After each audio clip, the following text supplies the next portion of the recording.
मैंने फिर वो LMG गन जी पटा उत्ते चढ़ता है ना, मैंने फिर उसको ट्रेगर दबाया, FF ते लग गया, फुली ऑटोमैटिक। बस इंज फिर घुमाई मैं 4 चफेरे, उन्होंने लाशां ही लाशां फिर पईयां सी। ते वो जो सुबह सूरज निकलिया देखा तो उत्थे बेतहाशा ही लाशां सी। तकरीबन 1100 नफरी उन्होंने बटालियन होंदी है, लेकिन 797 उत्थे असीं ढेर कर दिते। गन चलाई, उससे मैंने बड़ी लोग इंडिया के जेड़े मारे।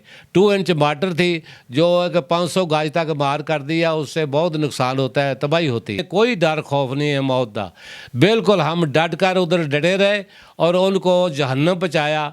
उन ऐसा जहन्नम पहुँचाया कि पूरे अखबारों के बकायदा छाया। 1971 की अखबार अजे मेरे को मौजूद है। अस्सलाम वालेकुम नाजरीन, मैं हूं आपकी होस्ट सोनिया और आप देख रहे हैं शाहकार टीवी। नाजरीन, इस टाइम मेरे साथ मौजूद हैं पाक फ़ौज के सिपाही अब्दुल गफूर साहब, जिन्होंने सन 1971 की जंग में बेशुमार इंडियन फ़ौजियों को वास्ले जहन्नम किया और अपनी जान को हथेली पर रख के इस वतन की हिफाजत की। तो आइए इनसे बात करते हैं और जानते हैं कि 1971 की जंग में क्या मामला पेश आया। अस्सलाम वालेकुम। वालेकुम अस्सलाम। बेटा 1971 में मैं सिपाही था 33 बलोच में, पाक फ़ौज में। जब जंग शुरू हुई तो हम जंग लड़ रहे थे लट्टू बोरा टेकरी के साथ। चंडीगढ़ बाड़ी मेरा डिफेंस था। हम 2 सिपाही थे, एक गुलफराज था, एक मैं अब्दुल गफूर था 33 बलोच के वहाँ। और रात को हमें एक मैसेज मिला, एक सैयद ने हमें इतला दी कि आप पर अटैक होने वाला है, आप होशियार रहें। हम होशियारी से बैठे रहें चौकन्ना हो के। जब सुबह 4 बजे तो इंडिया की 19 पंजाब फ़ख्र हिंद बटालियन ने हम पर हमला कर दिया। साथ ही हमारे रेलवे स्टेशन था कस्बा मरड़। जब अटैक किया उन्होंने, हमारी अल्लाह ताला ने मदद की, बहुत ज़्यादा मदद की। हमने LMG और 2 इंच मार्टर और G3 राइफल से हमने उनका कला कमा किया। 797 आदमी हलाक किए। अच्छा, कितने लोग मौजूद थे जिन्होंने उनको वास्ले जहन्नम किया था? वो 1100 नफरी थी उनकी बटालियन की, 1100। आप लोग कितने थे वहाँ पे? हम 2 थे। बस आप 2 लोग ही 2 थे, बाकी मुजाहिद थे वो भाग गए थे, उधर से चले गए थे। हम 2 ही सिपाही थे 33 बलोच के। उनकी 1100 नफरी पर मुश्तमिल बटालियन होती है। 797 आदमी हलाकी थे। 350 हथियार छोटे बड़े असी कब्जे च लाए। मैंने फिर वायरलेस पर मैसेज दी। ब्रिगेडियर सैद मोहम्मद हमारे पास आया, मेजर साहब, कर्नल साहब, सारे अफसर आए। उन्होंने आन के देखा लाशें लाशें पड़ी हुई थी और हथियार हमने जमा कर रखे थे। उस वक्त ब्रिगेडियर साहब ने हमें 1-1 हज़ार रुपया इनाम दिया और 1-1 फीती लांस नायक बना दिया, अहदा दिया, और 1-1 मुरब्बा ज़मीन का ऐलान किया बतौर इनाम। अच्छा, ये सन 1971 की बात? 71 में मसक 24 नवंबर 1971 का ये वाक़या है। तो वो इनाम जो है ना, आज दिन तक वो पता नहीं कहाँ है, 7वें आसमान ते है या किधर है। मैं भुट्टो तो लैके हुण तक बड़ियां दरखास्तां कीतियां, मेरे को लैटर भी मौजूद है, बेनज़ीर का आर्डर मौजूद है, नवाज शरीफ का आर्डर मौजूद है, सारिਆਂ दे मुशर्रफ का आर्डर मौजूद है, लेकिन वो मुरब्बा पता नहीं कहाँ है। हाई कोर्ट का आर्डर मेरे पास मौजूद है, लेकिन वो मुरब्बा पता नहीं कहाँ, क्योंकि ये फ़ौज मैंने जजमेंट की है कि मामे चाचे की फ़ौज है। अच्छा, मुझे अब ये बताएं कि आपने अपनी जान को हथेली पे रख के इस वतन की हिफाजत की। आपके दिल में ये नहीं डर आया, ज़रा खौफ नहीं आया कि ये हम 2 लोग हैं और ये इतने ज़्यादा लोग हैं तो हम भाग जाए? बिल्कुल नहीं। असी अल्लाह की मदद ना, सोने नबी पाक की दुआवां ना, रहमत ना, हमें कोई डर खौफ नहीं है मौत का। बिल्कुल हम डट कर उधर डटे रहे और उनको जहन्नम पहुँचाया। उन ऐसा जहन्नम पहुँचाया कि पूरे अखबारों के बकायदा छाया। 1971 की अखबार अजे मेरे को मौजूद है। इस वास्ते हमें डर कोई नहीं है, क्योंकि मुसलमान जो होता है ना, उसके दिल में डर नहीं होता मौत का। अच्छा, वो इतने ज़्यादा लोग थे उस वक्त, आपके पास असला भी कम था और अचानक से ये आपको पता चला, फिर किस तरह आपने उनके साथ? वो इस तरह होया कि जब हमारी जो सी ना तोप खाना हमारा 33 बलोच का और इंडिया का तोप खाना, ये दोनों हम पर शलगे कर रहे थे, उधर से भी तो इधर से भी। ज़्यादातर लोग जड़े ना वो तोप खाने की गोलियां ना तबाह होए। साढ़े को LMG गन सी जी पटा चढ़ता है, मैंने वो राइफल गन चलाई, उससे मैंने बड़ी लोग इंडिया के जोड़े मारे। 2 इंच मार्टर थी जो एक 500 गज तक मार कर दिया, उससे बहुत नुकसान होता है, तबाही होती है।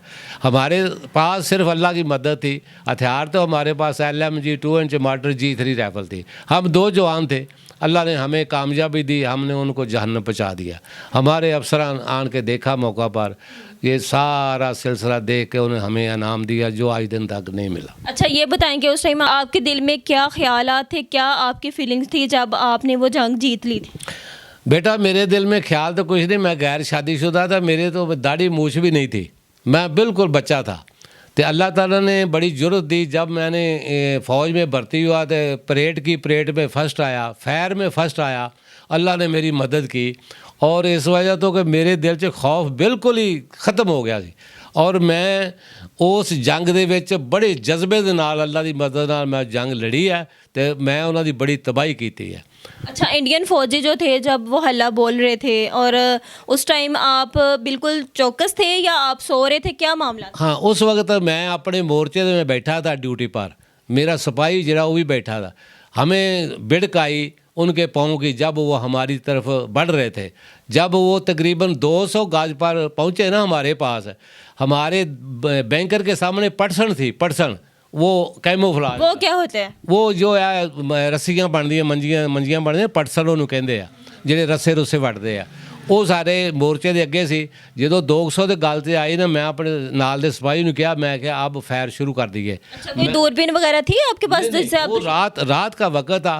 मैंने फिर वो LMG गन जी पटा उत्ते चढ़ता है ना, मैंने फिर उसको ट्रेगर दबाया, FF ते लग यानी फुली ऑटोमैटिक, बस इंज फिर घुमाई मैं 4 चफेरे, ਉਹਨਾਂ ਦੀਆਂ ਲਾਸ਼ਾਂ ਹੀ ਲਾਸ਼ਾਂ ਹੋਈ ਪਈਆਂ ਸੀ।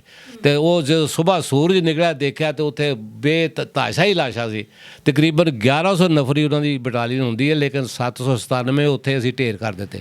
ਬਾਕੀ ਉਹ ਨੱਸ ਗਏ, ਜ਼ਖਮੀ ਸਭ ਦੌੜ ਗਏ।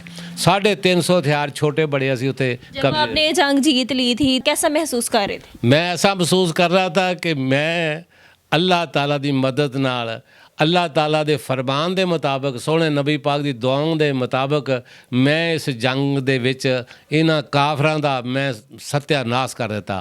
मैनू अपनी मौत दी कोई परवाह नहीं सी, सिर्फ मैनू अपने पाकिस्तान दी सी।